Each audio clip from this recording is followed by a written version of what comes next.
Good morning, everyone. Welcome to the 2015 annual meeting of Lake Holiday Country Club. My name is Pat Majeski, the Board of Directors President. At the town hall meeting for the golf course, I forgot to introduce myself, so I wanted to make sure I did that this time. This will be our agenda today. Of note is that we'll take a recess probably around 10:15 so that anyone who hasn't voted can complete the process, and the votes will close at 10:30. About 10 minutes after that, we'll get the election results, and we will have an open forum for your questions and comments at the end of the meeting. I would like to introduce the Board of Directors, and please stand when I call your name. Vice President is Brenda Batters-Riesgraf. Treasurer Chuck Barker. Secretary Diane Noble. Jean Petit is a member at large. Chris Cardinale, I don't see here today. Lou Chesa, I also don't see here today. Ilsa Jorgensen. Butch Nesbitt. John Supko. Robert Taylor. And as you can see, 4 of them are completing their terms.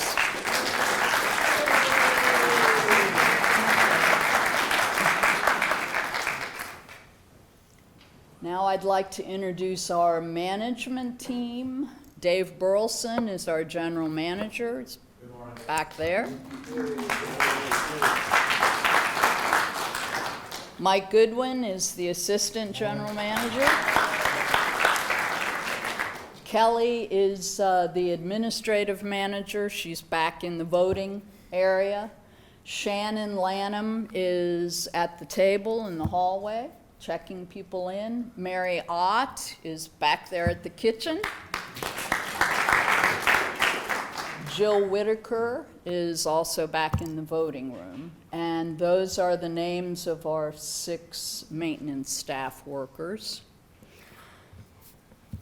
Okay, the first item of business is certification of quorum, and then the secretary will read last year's minutes for the members' approval and call for nominations from the floor. We do have quorum.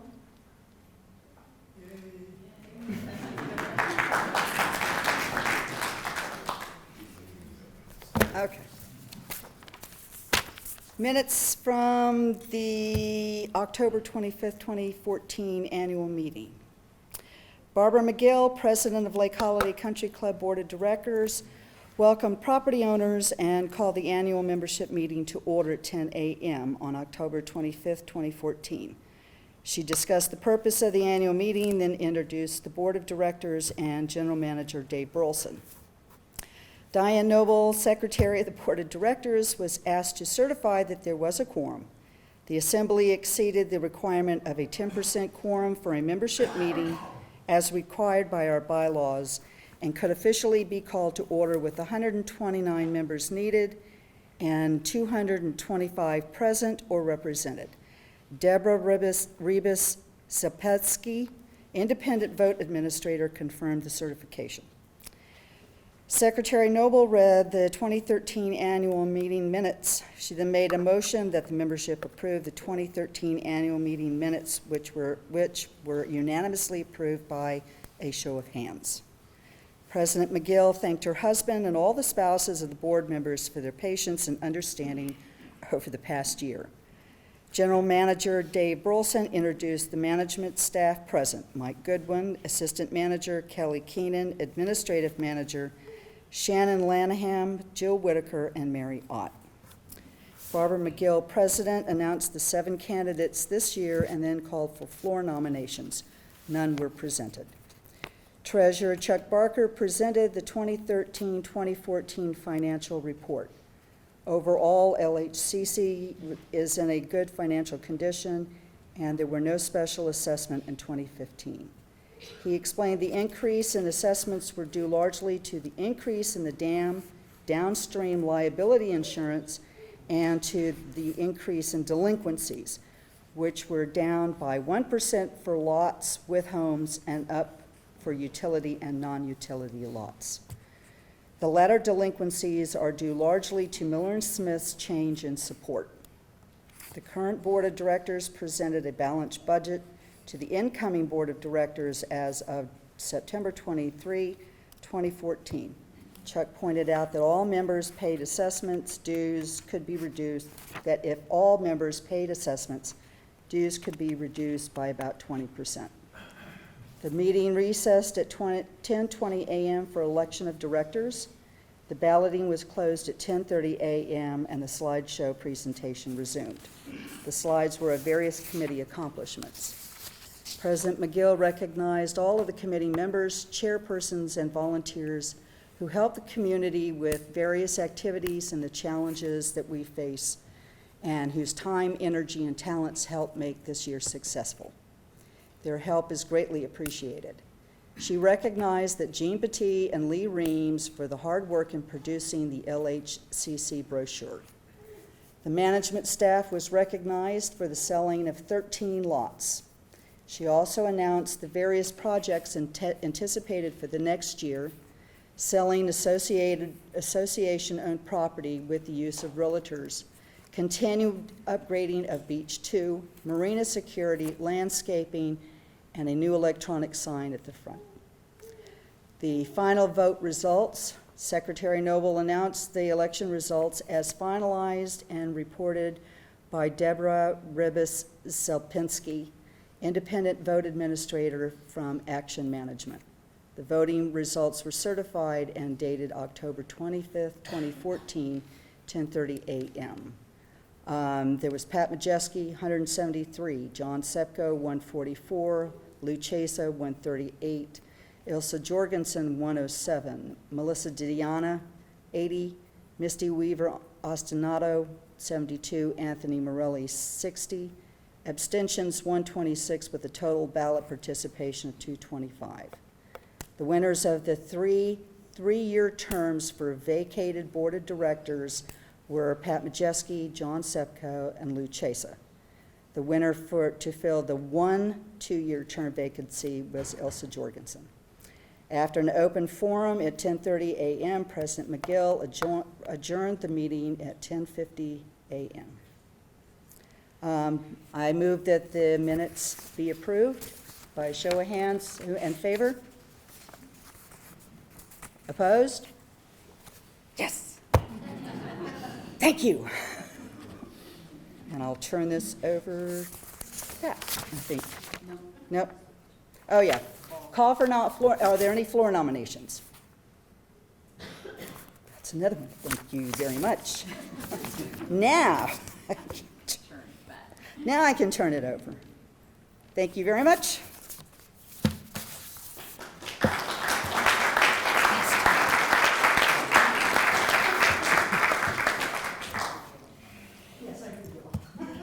Okay, these are the 9 brave people running for the 4 open positions on the board, 4 to be elected.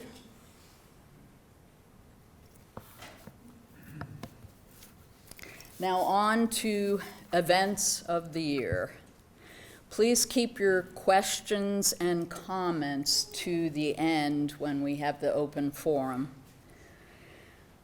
The Board of Directors has had a very interesting and busy year with 3 major projects. These projects were the purchase of the golf course property, the settlement agreement resolving the lawsuit with Frederick County, and the sale of lots in Section 8A. This is Lake Holiday at the beginning of this year. The white area, hold on here, is the golf course property. owned by Carl Sims and the Summit Golf Club. The green is all the property owned by Miller and Smith, otherwise known as Lake Holiday Land.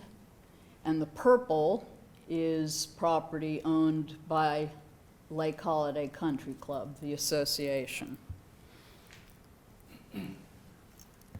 This is Lake Holiday today.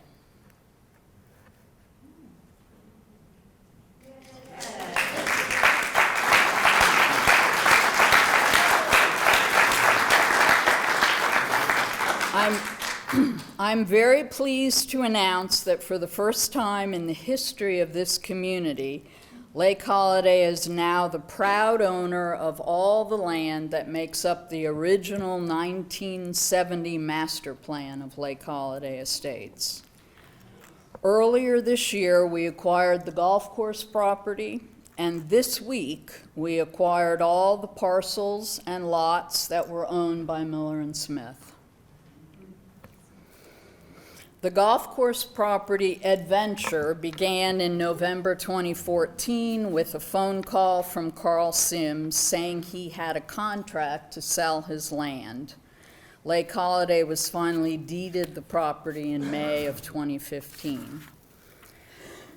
The board of directors was able to prevent a group of investors from purchasing the golf course property and turning it into a condominium vacation resort by filing a breach of contract lawsuit against Carl Sims and the Summit Golf Club.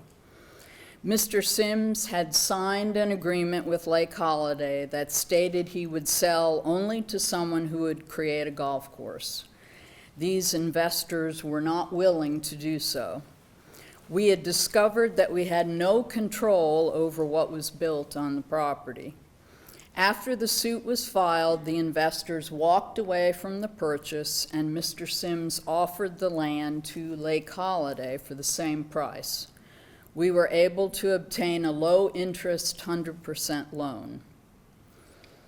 The Golf Course Advocacy Committee played an essential role by developing and maintaining a good relationship with Mr. Sims for several years and writing the agreement he was willing to sign that led us to acquiring the property.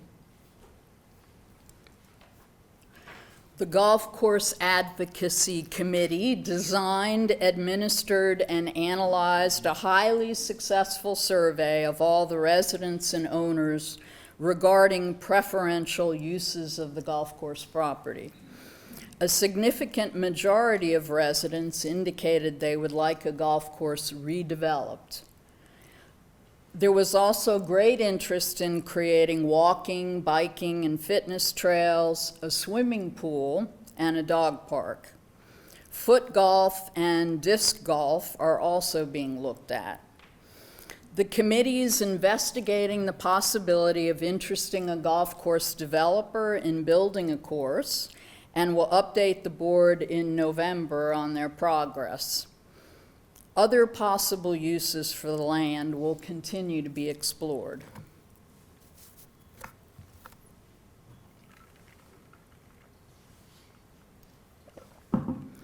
In 2011, when Miller and Smith first offered to give all their land to us, we planned on turning some of it into common area. However, shortly after the offer, the county notified Lake Holiday that they would be charging a sanitary district tax on all of our common areas. This no longer made acquisition of the Miller and Smith properties financially feasible due to all the individual lots that they owned. In 2012, Lake Holiday filed suit against the Frederick County Board of Supervisors, alleging that common area is not subject to sanitary district tax. An acceptable settlement was negotiated in August of this year. The agreement provided Lake Holiday the opportunity to acquire the Miller and Smith properties by permitting consolidation of the 541 lots, got it backwards. In section 9, 11, and 12.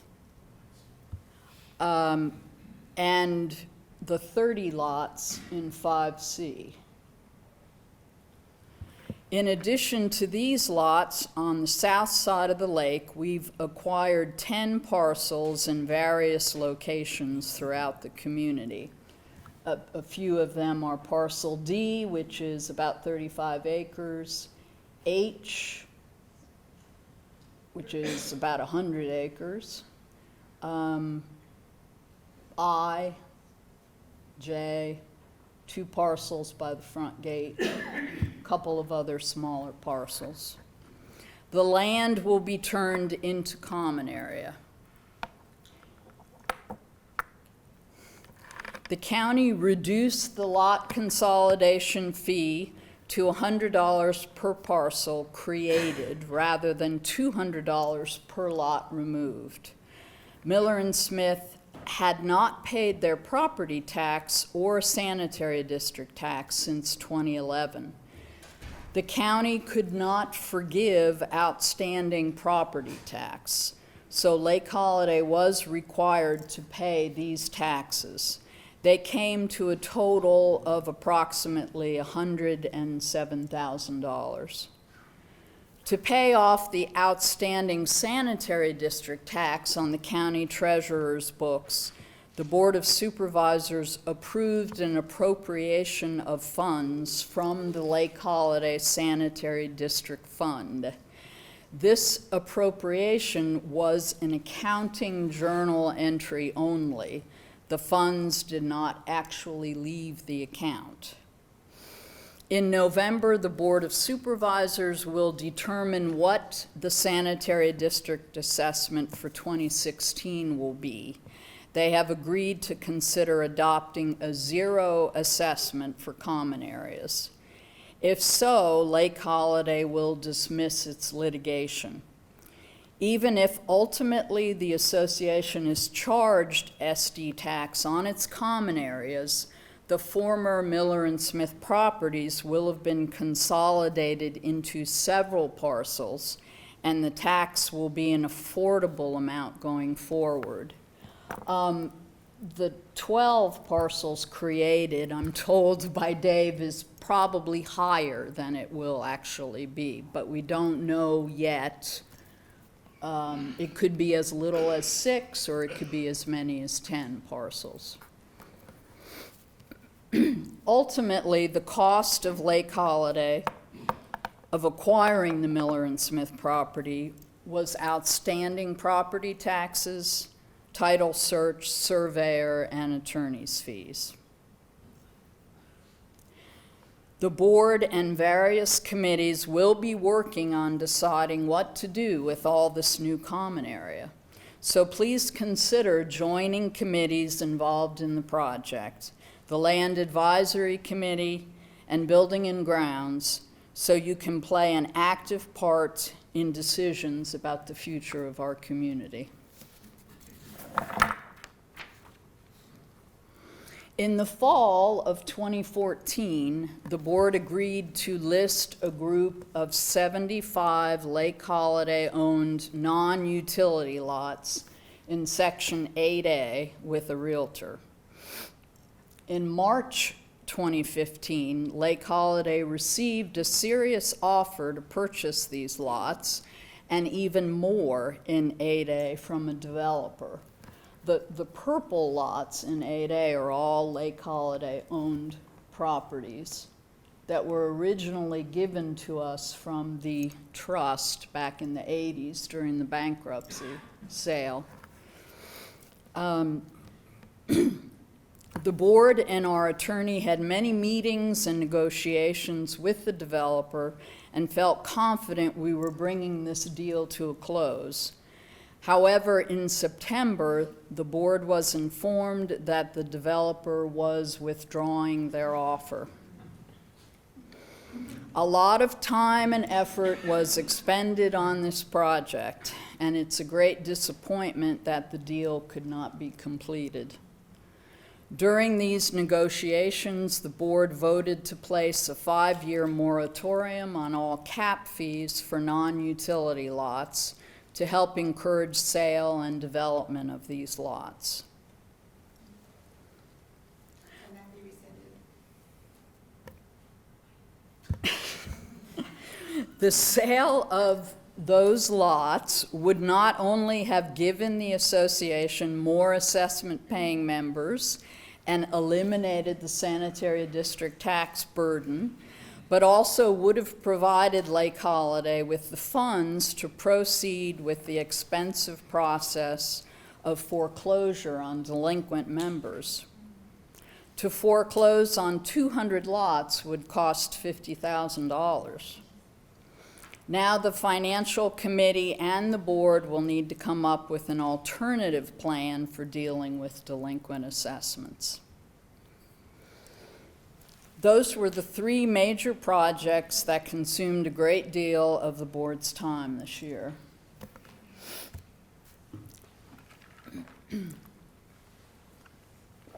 Committees and their volunteers play a very important role in getting work done at Lake Holiday. They are created by the board to perform research and provide recommendations that help the board make decisions. Through the Land Advisory Committee's efforts, Aqua agreed to lower the cost of extending water and sewer mains when paid for by lot owners. 2 lot owners took advantage of this change, and this year Aqua extended utilities around Beach 2 and Slay Drive, providing water and sewer service to 14 more lots.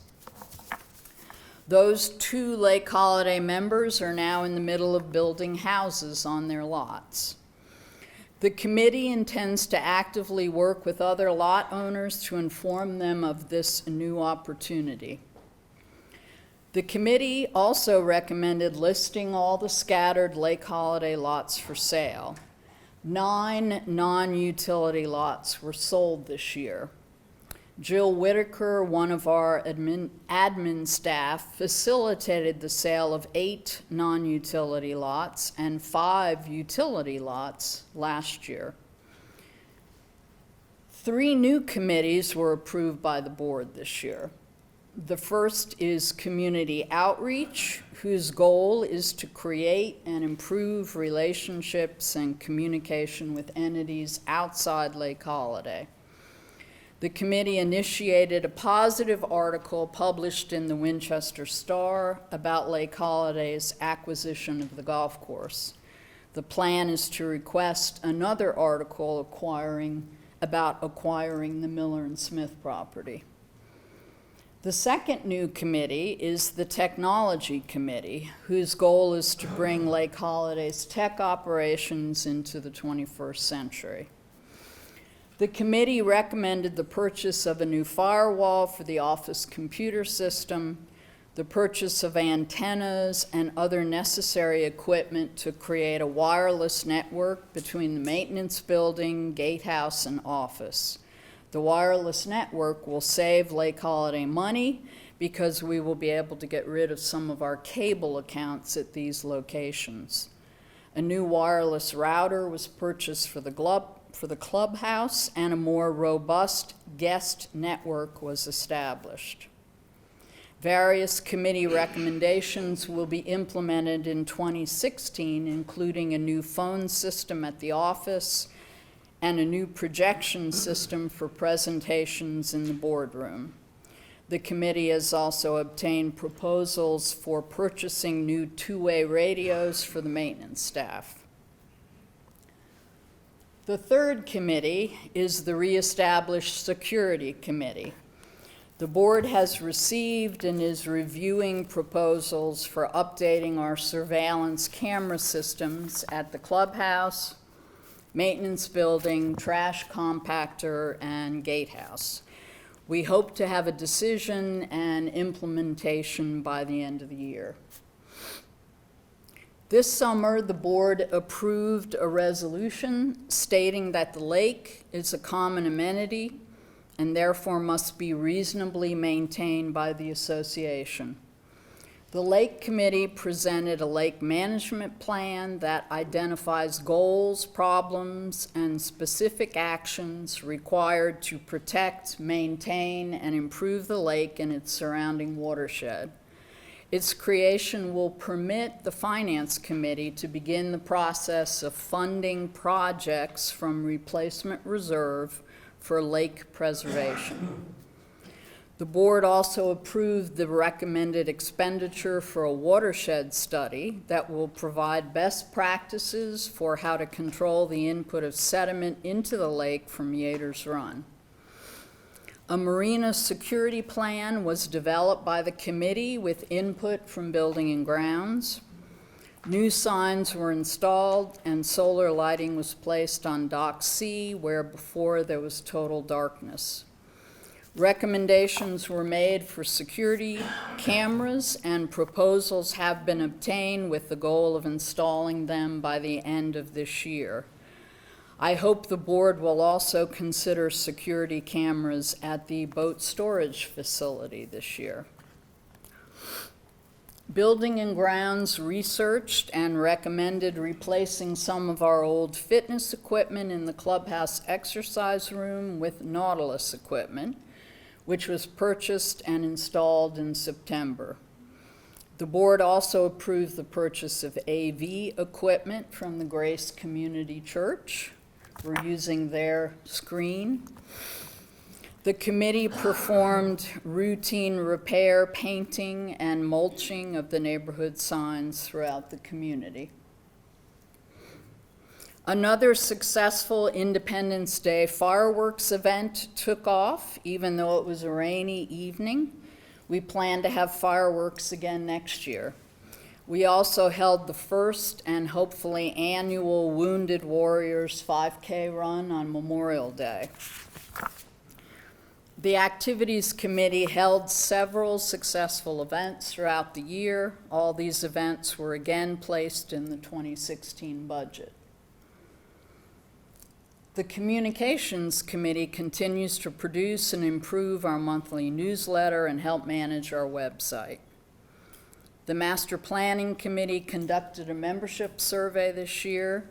They also began working on a more detailed planning document that will be the basis for budgeting and executing future projects.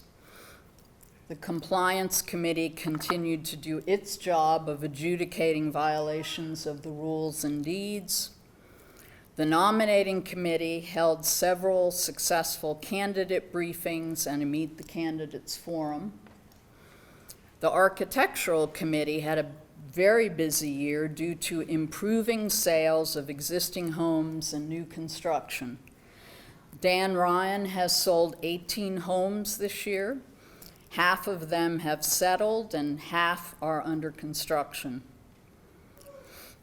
Because of safety concerns, the board has approved a new resolution stating that Lake Holiday owns 60 feet of roadway width and has the authority to regulate the roadways. New parking rules were then approved that restrict certain vehicles from parking along the sides of the roads. As expected, these rules are controversial. There is a need for clarification of the rules and possibly some modification of them as well, and I'm hopeful that the new board will review and make revisions to them quickly. This is the end of the 2015 annual review. Chuck Barker, the treasurer, will now give the financial report, and then we'll break to allow the voting process to be completed.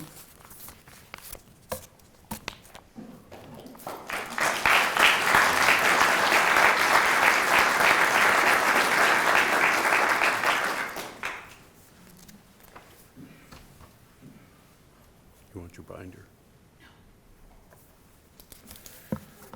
Good morning. Thank you for coming to our annual meeting today. What I'll do in the next few minutes is to cover some information on our financial condition and some of the actions taken by the Board of Directors over this past year as they relate to our finances. I intend to cover the following items: and then open it up for any related questions that you may have, subject to the time that we have, where we can defer it to the open forum. First, I'll cover some information regarding the Financial Management Committee, and then I'll follow up where LHCC stands in terms of its finances at the end of September or at the end of our third quarter of the 2015 fiscal year. I'll then get to what you all are really interested in, the 2016 budget and what it means to our assessments. Next slide. The Financial Management Committee, or FMC, is responsible for the development of the annual budget and the monitoring of its execution by the LHCC Management Office during the fiscal year. As the association treasurer, I've been fortunate to have an experienced and active group of folks who have volunteered many hours to support the considerable work required of this committee. I'm proud to say that every member of the committee worked diligently to take each issue related to our financial operations under serious consideration, absent of personal agendas, in order to do what was best for the entire community. While there was considerable debate at our meetings, all discussions were conducted without rancor. I'm truly proud to have worked with each of them, and I would like them to stand to be recognized for their selfless service to all of us. John, Tom, stand up, boys.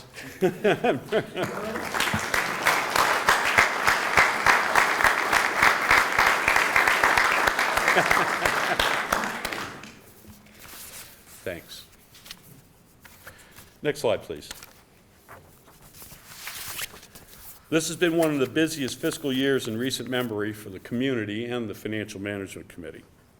As I reported to you all last year, we engaged a professional replacement reserve consulting firm to conduct the first independent Level 1 replacement reserve study in more than 10 years. During the first quarter of this fiscal year, the FMC carefully reviewed each capital asset reported in the study and conducted numerous engagements with the study team to complete a final report that was approved by the LHCC Board of Directors in April. What we concluded was that we had underfunded the replacement reserve, which required us to consider reasonable alternatives to getting up to the recommended level of funding over a 3-year period, rather than have an unusual increase in assessments to cover the desired level in a single year. More on this later.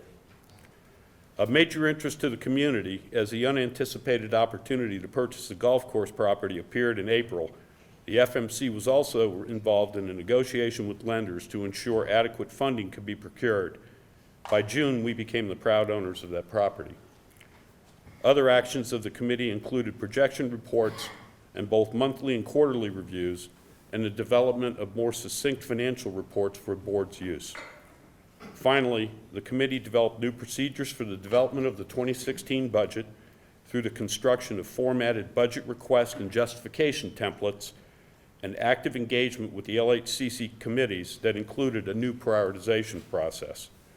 This current cycle began in June, and after 4 months and 11 FMC meetings, concluded with the approval of the 2016 budget by the current board on the 22nd of September of this year. Next slide. All of these efforts and challenges the FMC and the board face this year concluded what we expect to be a sound financial year for the association. Next slide. I'll now cover briefly where we stand at the current time.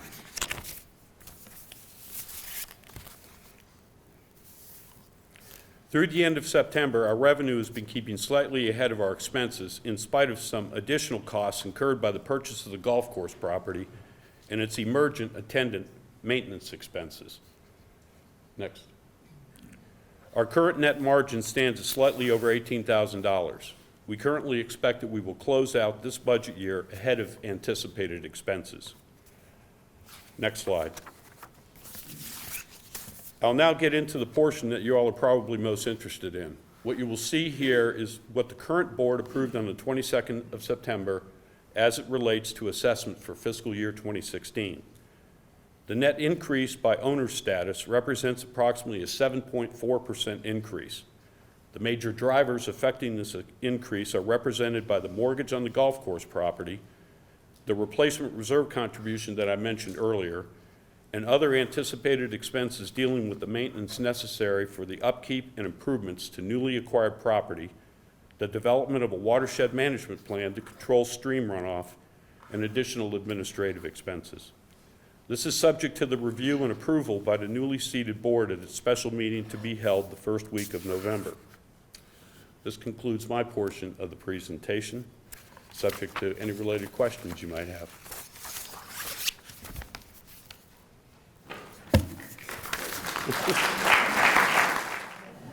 Vote count.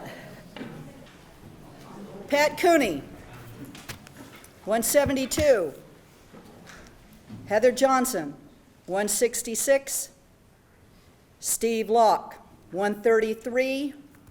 Lee Reams, 130. That's the top four. So those are our new members.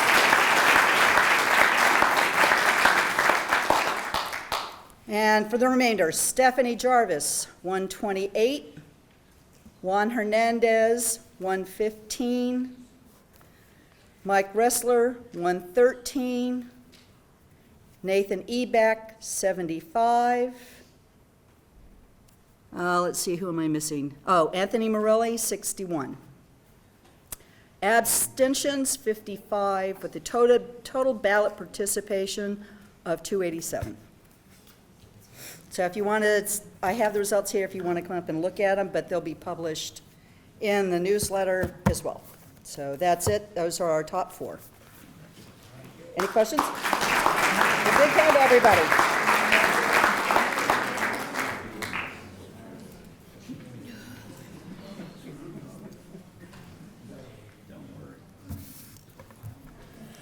Okay. First, I want to thank all the volunteers who contributed to this busy and fruitful year at Lake Holiday. We would be nothing without our volunteers.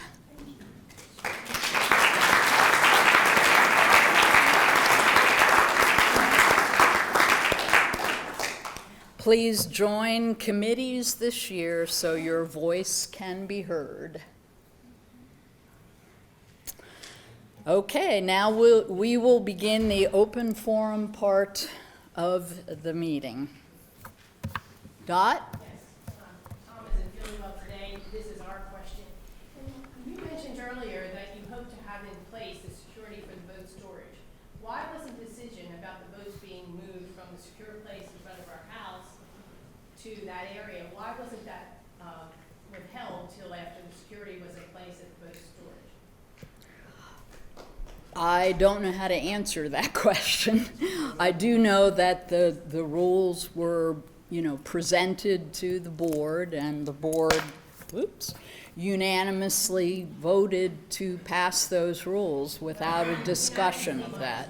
-1, yes. No. And you said that you hoped that the new board would reconsider that. I mean, we had our boat in an area that we paid for by our builder for 13 years. And then all of a sudden, the board makes this new decision, and in 3 months, we have to find someplace else that is less secure. We don't want to keep our boat in front of our house if we have a secure place. But at the same time, we have had friends that have, be it the marina, be it in the boat storage, that have had security issues in both of those places. And I just wish that there was more input so the community could have given their input to board members before that decision was made. And that's why I am very hopeful that the new board is going to continue to look at this issue and make modifications to the rules. The rule says by October 31st. Yes, So that sort of leaves us, I understand.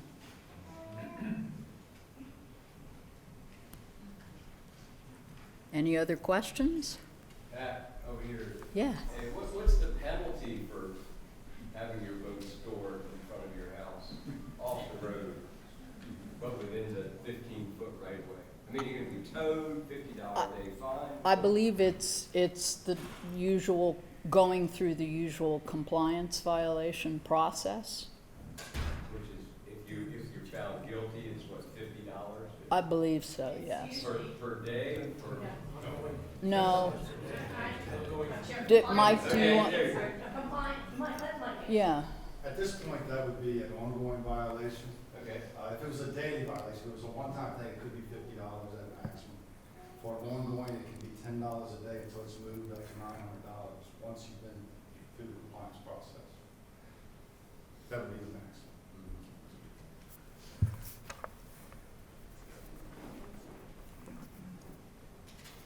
any other questions? Comments? Yes. I'd just like to thank the maintenance crew for what they do around it every week, week in and week out. I think a lot of people don't realize how hard these guys work and how they make this community look great. Dennis, the foreman, he's always looking for things to do to make it look good. He finds things that even I don't notice. When he gets done with these projects, it looks so much better. In fact, out here, they were working out here a week or so ago, and this looks 100% better out here than it did a month ago. So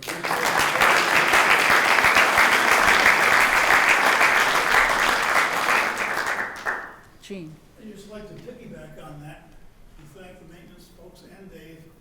And I guess we've all observed how great the golf course looks like. It's like a miracle. Yeah. Hallelujah.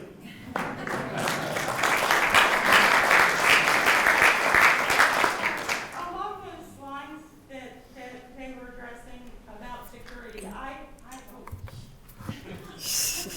attended the meeting when the board voted for that vote situation. And it was brought up then, part of the information the board was given, if I'm not mistaken, was that there is a person that is seriously considering owning and operating at his own expense a secure boat storage here within the community. I don't know if any of that information figured into that decision, but what is the status of that? We're still working on that. We're still negotiating that. So that's still in the stages. But yes, there is someone that's interested in contracting with the association to create a secure boat storage facility with fencing and cameras and tags to get in and so forth. That was not part of the decision, though. That was mentioned after, yeah.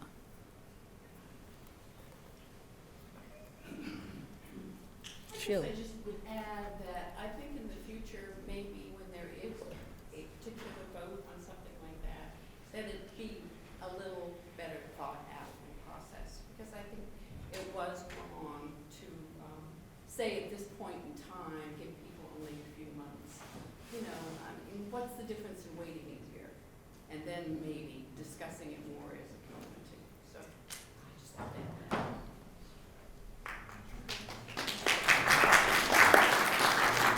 Wayne? Pat, I think what you're hearing here is a general opinion that maybe this was done in haste. And you've already said this morning that you think it may be, well, be reconsidered.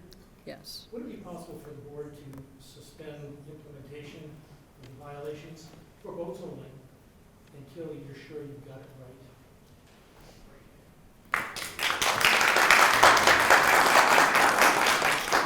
I think that's certainly a possibility, yes. Well, I'll have to talk to the board. Can't make that decision today, yeah. Butch, did you? I think our original objective started with trying to get a guy to move a large tandem trailer from the side of his property. And as we delved into that, we got to the ideas of safety for boat parking and whatever. So I think it might behoove the new board or us to reconsider. I just don't think we can do it boats only. Because the guy's gonna say, well, you let this guy park his boat here, why can't I park my trailer? Why can't I park my RV? Etc. So I think suspension of the rule maybe, or implementation until we get adequate boat storage or secure boat storage, et cetera. I do think, well, it's whether the storage is any more secure, or your house in front of your house is any more secure than the boat storage, I don't know. But the original idea was to try and control what you could park on the side of your house. And this guy had a huge trailer. It was not a boat trailer, whatever. It was a tandem flatbed trailer, whatever. So that was the original delving into the PRP. Well, that's a big commercial vehicles. Exactly, there's many ways that you could define. Correct. what you could Again, and the board should revisit that. It was probably deserves some more discussion. Which you said. Yes, yes. Paul? But I think you do have to realize that the deeds of declaration and dedication were in support of the PRP that they came up with. So that property is not yours to do with as you deem fit. The property is to be maintained for the good of the community. So if your vote obstructs my vision, you're impeding on my right of way and pulling in and out of my drive. So there is a valid opposing group. This needs to be looked at carefully. Just because your boat is parked by your house doesn't mean that that is your land. Right, right. There are also a lot of the deeds of dedication which prohibit parking on the road as well as on the lots themselves if they're going to be in view of of the road or of another lot. There's really only 3 deeds that do not address that, the earliest one, sections 1, 2, and 3A and 4A.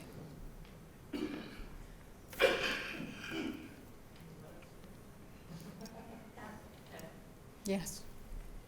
That, I guess my point was, it wasn't so much that it doesn't need to be done, but I think the way that. It happened too quickly Yes. with not enough It's a discussion. huge- People have done that since they lived here, right? Mhm. Yeah. So that's a big change. Mhm. Mhm. So it needed to be better addressed. Mhm. Yeah, frankly, I was a little surprised when there was not more discussion and more, when we were talking about it. The vote went through and that was it.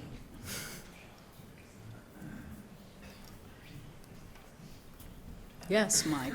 Sorry, camera guy. Oh, I'm sorry, I forgot. Besides that, but you go ahead. Oh, I wanted to let people know that he is video filming during this open forum, just so that you would be careful what you said. You're putting your video online, so. It's actually live right now. People in Japan or China can watch it.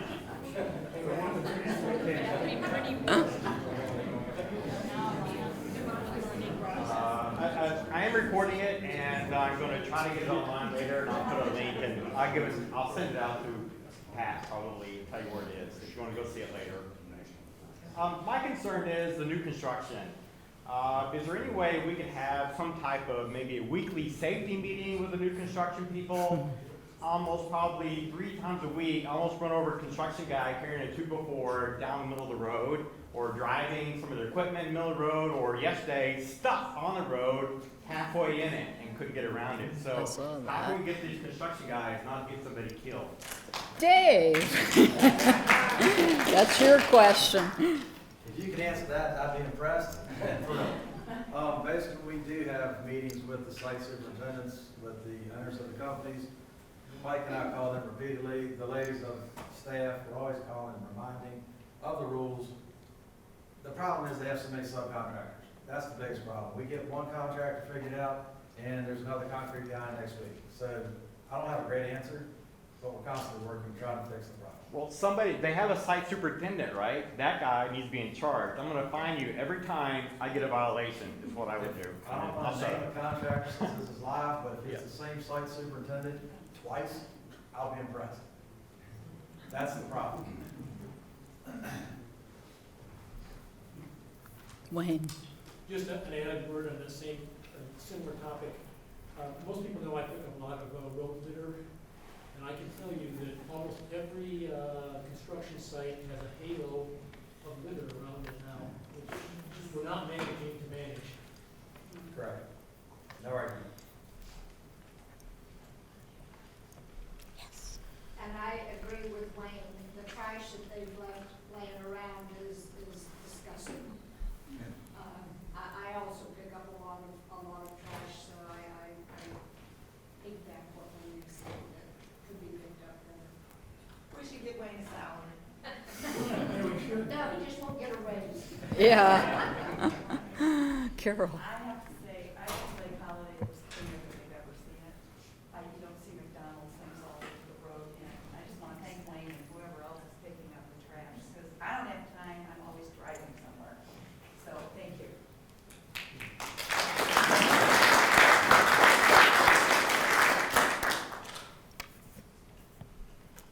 Anybody else? Yes. I got one. Oh, My son is going to be buying my house next spring. He drives for Prime over the road. He gets home about every 7 weeks.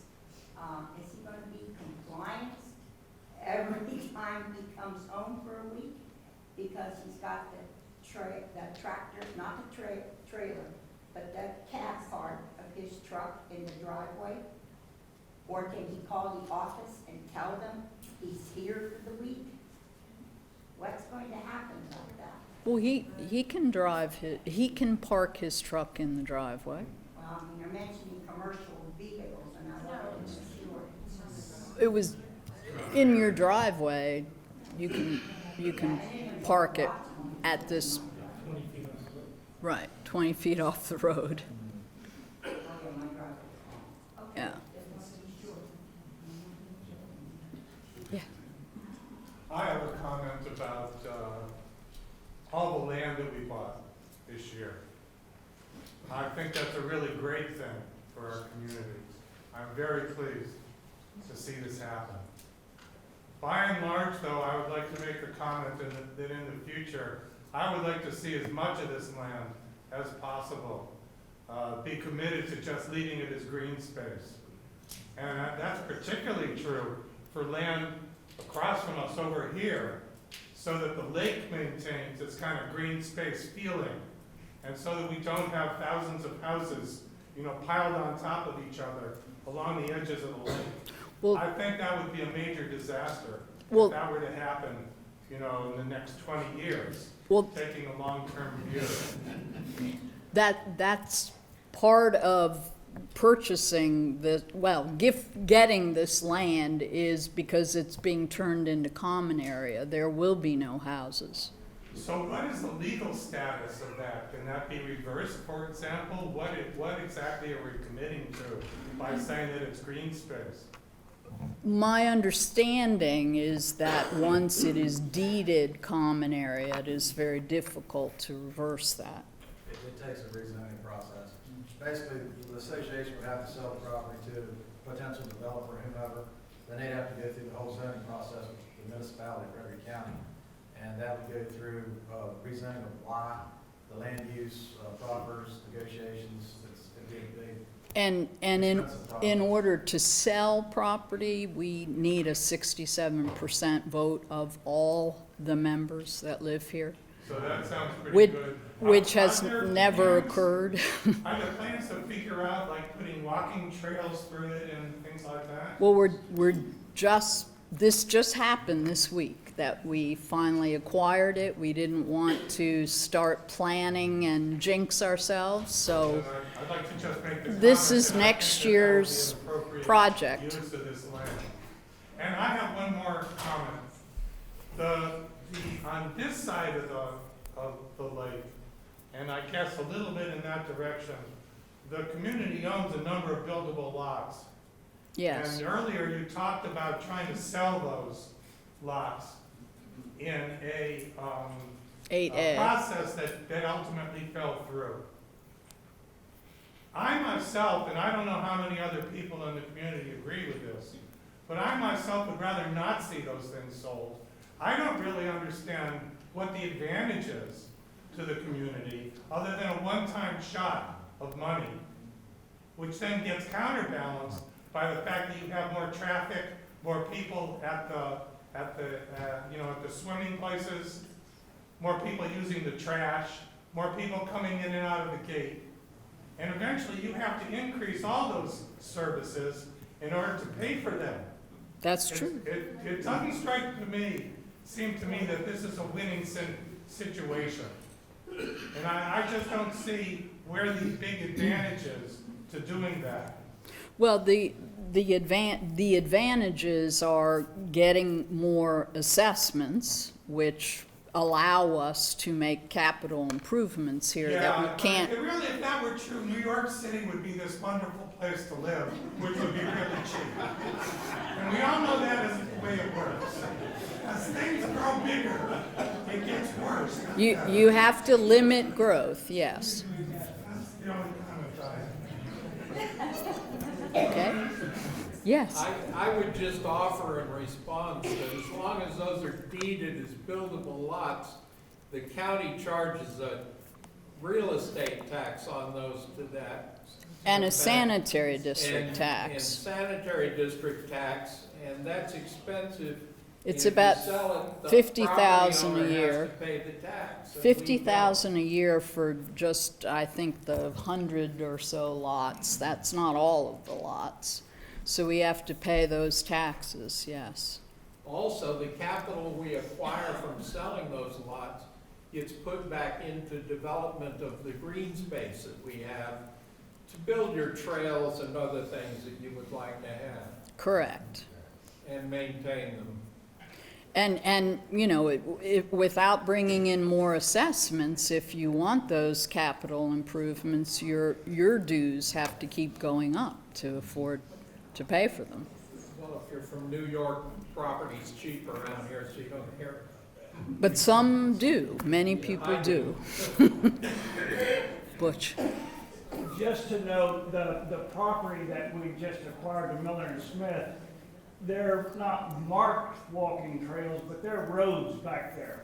Now, you can get lost, but because there are no road signs, but it's quite a nice hike. You could park at Beach 2, go into the woods hiking or whatever. Now you take your risks with the bears or whatever else, although I've never seen a bear back there. But they're nice roadways, easy to hike, and your GPS will actually show you the names of the roads so you can figure out how to get back or whatever else. But it's quite nice to hike back there. Well, just a response to that, we do hike back there and have hiked there in the past. I do like it back there, despite the fact that it's very up and down. Very.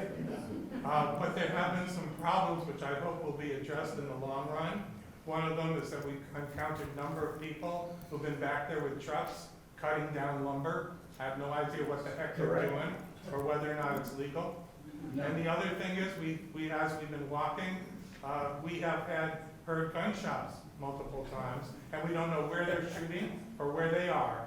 But it's a little scary to be walking back there and hearing guns go off. And I think that's some of the property off of Ebenezer Church Road that actually backs up to Lake Holiday, and we have no secure fence, so you're correct there. Yeah, I would suggest wearing something bright orange if you're ever hiking back there, because you never know with a deer hunter. So.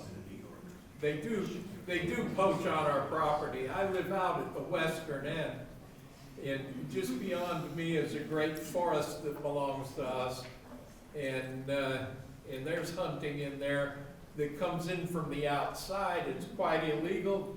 If they get caught, they get arrested, but it's hard to catch them in there. It is hard to catch. Those are our country boys.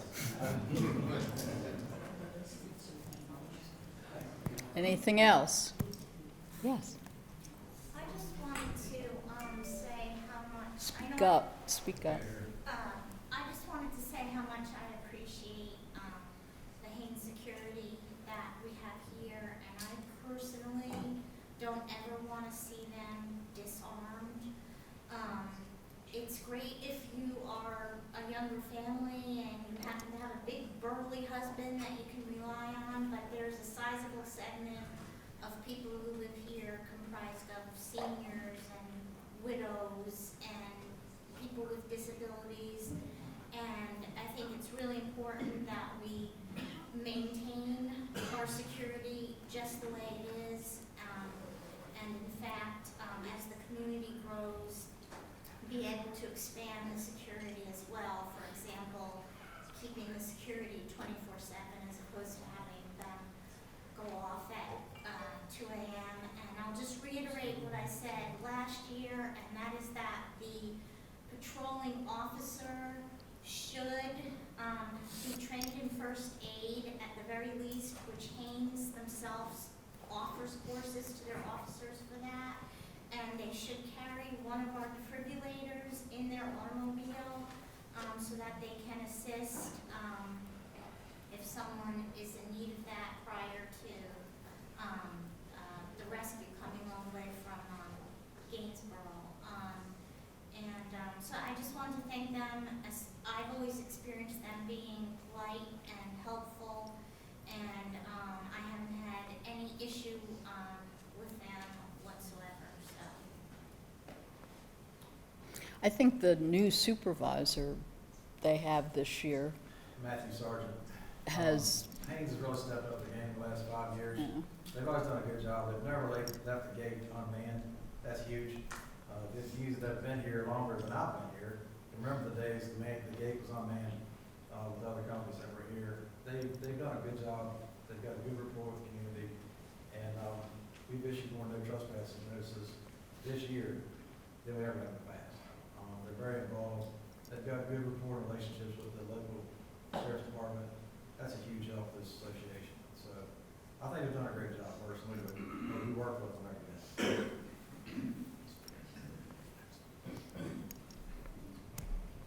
anything else? Okay, then I guess we're done. Thank you.